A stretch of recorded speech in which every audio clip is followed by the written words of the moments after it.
সাবেক মন্ত্রী লতিফ সিদ্দিকী এবার মবের শিকার হলেন।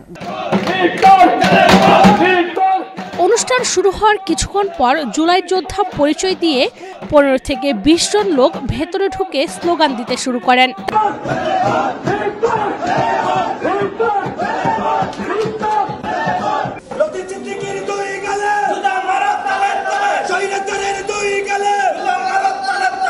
শেখ মুজিবের জন্ম না হলে, শেখ মুজিবের নেতৃত্ব না হলে আজকে আমাদের এই স্বাধীন সত্তা এটা আসতো না।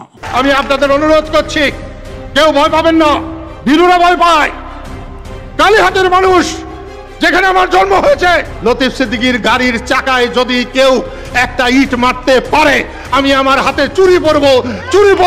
মুক্তিযোদ্ধা লতিফ সিদ্দিকীকে হেনস্থা। এবার মব সৃষ্টিকারী দুজন হেনস্থাকারী সমন্বয়ককে গ্রেপ্তার করলো সেনাবাহিনী। গতকাল সকালে মুক্তিযোদ্ধা আব্দুল লতিফ সিদ্দিকী সহ আরো অনেকে ঢাকা রিপোর্টার্স ইউনিটিতে গোল টেবিল আলোচনায় অংশ নিতে যান। তারা আমাদের মহান স্বাধীনতা যুদ্ধ এবং বাংলাদেশের সংবিধান শীর্ষক গোল টেবিল আলোচনার আয়োজক ছিল মঞ্চ 71 নামের একটি প্ল্যাটফর্ম। এমন সময় কিছু মব সৃষ্টিকারী সমন্বয়ক সেখানে ঢুকে স্লোগান দেয়, জুলাইয়ের হাতিয়ার গজে উঠুক আরেকবার, লতিফ সিদ্দিকীর দুই গালে জুতা মারো তালে তালে, এমন স্লোগান দেন তারা। এরপর মুক্তিযোদ্ধা লতিফ সিদ্দিকী সহ অন্যান্যদের উপর গায়ে হাত তুলে মব সৃষ্টিকারী সমন্বয়করা মঞ্চ 71 নামে আওয়ামী লীগের গোপন মিটিং এর অভিযোগ এনে গ্রেপ্তার করা হয় মুক্তিযোদ্ধা লতিফ সিদ্দিকী সহ অন্যান্যদের। কিন্তু একজন মুক্তিযোদ্ধাকে এভাবে গায়ে হাত তুলে হেনস্থা করায় সোশ্যাল মিডিয়ায় বেশ সমালোচনার জন্ম দেয়। এরপর মুক্তিযোদ্ধা লতিফ সিদ্দিকীকে এভাবে প্রকাশ্যে হেনস্থা করায় মব সৃষ্টিকারী দুজন সমন্বয়ককে গ্রেপ্তার করে সেনাবাহিনী।